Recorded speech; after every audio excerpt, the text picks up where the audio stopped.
One big party? It's a party, but not the kind with ice cream and cake.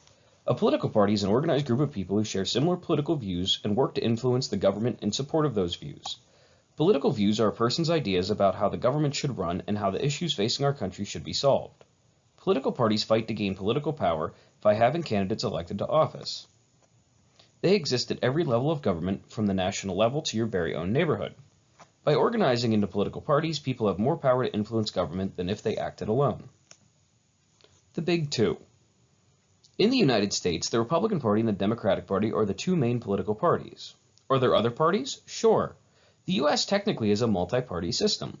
But these two parties have gained so much power that almost every person elected to government office belongs to one of them. Most Americans identify with one of the two parties, but about 40% of Americans still identify as politically independent, meaning they don't want to identify with any party. Most independents end up voting for either a Democrat or Republican, and many lean toward one party or the other. Independents may be more open to supporting candidates from either party, and some independents are elected to office. Third parties. Many political parties exist in the United States. Candidates for political office can represent any party, but that doesn't mean you'll see everyone's name on the ballot. Each state has rules about ballot access, allowing a political party to put a candidate on the ballot. Usually the rules involve getting a certain number of signatures from registered voters. These rules keep most third parties from even offering a candidate for voters to choose from. The Democratic and Republican parties have ballot access in all the states. The Libertarian Party is the largest third party with ballot access for the presidential election in more than 30 states. As of 2015, the Green Party had ballot access in over 20 states, and the Constitution Party had access in over 10 states. Write-in candidates. Most ballots include a place to write in the name of a candidate who is not on the ballot. This is one way you can vote for third-party candidates who don't have ballot access. You can also vote for Mickey Mouse or even Mr. Rerko or Mr. Sheridan, even though we are both under 35 and are not eligible to run for president. The party platform. One thing political parties have in common is that they stand for something. If you want to know what a party believes, its platform is a document that describes the party's views on all major issues facing the nation. This set of statements is called a platform because it's the set of beliefs the political party stands on. The Democratic Party and the Republican Party keep their platforms broad and simple to attract as many supporters as possible. At first, it can be hard to tell the difference on some issues. Both parties might say they want better education or more jobs, but what does that mean? The party's platform explains that the party thinks better education looks like and how the jobs should be created. You can find a political party's platform by going to the party's website. Political parties support candidates. In the United States, you'll be aware of political parties during an election season. Candidates who are running for political office almost always declare themselves a member of a political party. By doing this, a candidate gains support from the political party and makes it easier for voters to figure out what the candidate believes in and where they stand on the issues. At the same time, political parties fight hard to get candidates from their party elected. Party committees at local, state, and national levels work to support candidates by raising money, campaigning, educating voters, and urging people to vote on election day. Political parties work inside of government. Candidates who are elected to office work to pass laws and solve problems. While each government official has his or her own views, the laws and solutions they support usually align with their political party's platform. In the U.S. Congress and state legislatures, the balance of power between Republicans and Democrats can be determined which laws get passed. The majority party, the one with the most elected members, can easily influence laws by getting all members to vote the same way on a bill. This isn't always easy because members of one political party don't necessarily agree on all the issues. But in American politics, it's common for most lawmakers from one party to vote the same way. Meanwhile, the minority party works to promote the views of its supporters by forcing compromise with the majority party. If the minority party is successful, this can create laws that are balanced between the two parties' viewpoints. In the executive branch, the president and state governors almost always belong to a political party. Like lawmakers, their views usually align with their political party's platform. A president or governor works for the people, not a party, but he or she may be very committed to advancing the party's goals. He or she does not make the laws, but is key in developing public policy, the stand the government takes about how issues should be handled. A president or governor's policies are usually in line with their party's political platform. A president or governor who belongs to the same party as the minority in the legislature may also disagree with many laws passed by the majority and may veto those laws. Political parties and you. You have probably already seen political parties in actions. During elections, political parties work to influence voters by distributing information about candidates and issues. Next time you see a campaign ad on television, look closely at the fine print at the bottom, and you might see that a political party has funded the ad. But beware, all the information a political party distributes is biased towards its own views. That means information from political parties should not be your only source of information about the candidates and issues. When you turn 18 and register to vote, the application will probably let you check a box to join a political party. Joining a political party isn't a requirement, and even if you check a box, you can still vote for anyone you want. During a presidential election, in many states, party membership lets you participate in that state's primary election or caucus to help you decide who your party's presidential candidate will be. Some states let you participate even if you don't belong to that party. Pennsylvania is not one of those states. Pennsylvania has what is called a closed primary, where you can only vote for people in your own registered party.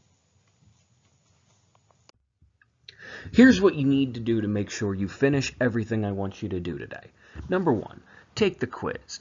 You're not going to know the deal because today's the first time you're doing it, but they're usually 3 questions, 6 points total, 1 point just for answering a total, 2 points for getting it right, 0 points for not getting it done on time, and we'll talk about that in a little bit more detail.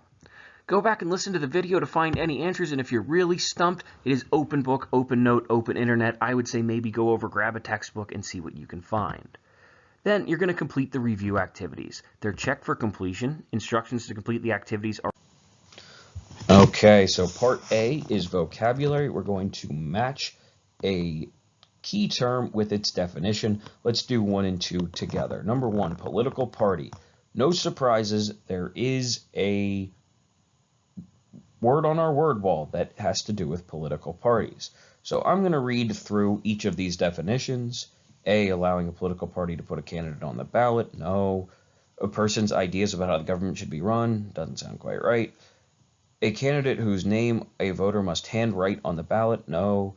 Political party with the most elected members. That doesn't seem right. The stand the government takes about how issues should be handled. Not quite. Political party other than Republican or Democratic. Well, it says political party, so probably not. An organized group of people who share similar views and work to influence government. I think we're going to set that one aside. That sounds pretty good. Set of statements describing a party's view on major issues. Political party that does not have the majority elected, or a person running for political office. Well, the only one that I read that sounded any good was G, an organized group of people who share a similar view. So let's go ahead and put a G on that first line. Number 2, a write-in candidate.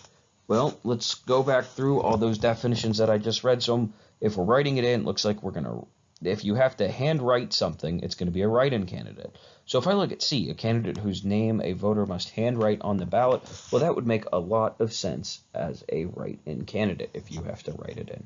Go ahead and do numbers 3 through 10 on your own. Let's look at B, registered voter. Read each registered voter's statement, then decide how each voter is probably registered. Be careful, some have more than one correct possibility. Let's mark all that you think would apply.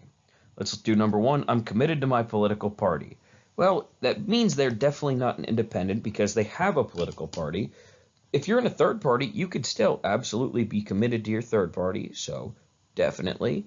And based on everything that we've learned so far today, Republicans and Democrats are the 2 main parties, so it would make sense that people would be very committed to those as well. Number 2, I don't agree with either the Republicans or Democrats all the time, so I don't want to commit to either one. Well, one of our definitions for an independent is they don't have a political party. So they don't like the Republicans or the Democrats, so they don't want to commit to either one. That makes sense that they would be an independent, because sometimes people don't want to be part of a third party, which would be this person's other option. Read through it, do numbers 3 through 6 on your own. Letter C, 5 roles of political parties. Read each example of political parties at work. Decide which of the 5 roles the example best illustrates. Write the underlined letter in the button next to the example. You may have more than one answer. So I see there are a couple of underlined letters. So for support candidates, it would be BC, influence laws and policy for would be P, unite levels of government would be U, create balance would be B, and influence voters would be V. Party leaders meet with a senator who is not supporting the party's platform on environmental issues. So we have support candidates, influence laws and policy, unite the levels of government, create balance, and influence voters. I think if a president is trying to work with a senator, I think they're going to be trying to unite the different levels of government and get them to work toward a common goal. A party's state office asks party members to write their legislators and ask them to vote no on a state tax bill. Well, let's see. Ask party members to write their legislators and ask them to vote no.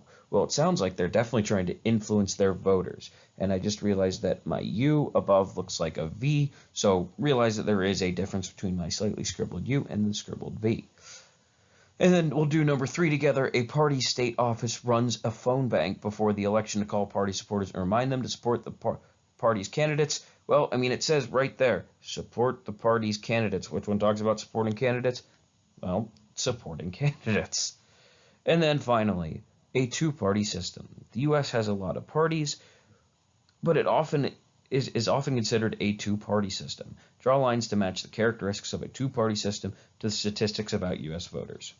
Citizens may be frustrated or dissatisfied with the two major parties. Let's see. In 2015, 55% of Americans personally identified as either Republican or Democrat. In 2014, 58% of Americans thought a third major party was needed, and 35% didn't. And in July 2012, 7% of Americans plan to vote for a third-party presidential candidate. So let's see. If they are frustrated and dissatisfied, they're going to say either they want a new political party to vote for, or they're going to be mad at their own political party. Well, if 58% of Americans, which would be about 6 out of every 10 Americans, thought a third major party was needed, well, that means that the majority of people don't like only the Republican and Democratic parties. So we're going to go ahead and match those up. Do those last two on your own. Like always, if you need help, you're unsure of an instruction, call one of us over and we will be happy to try to help you figure out what's going on.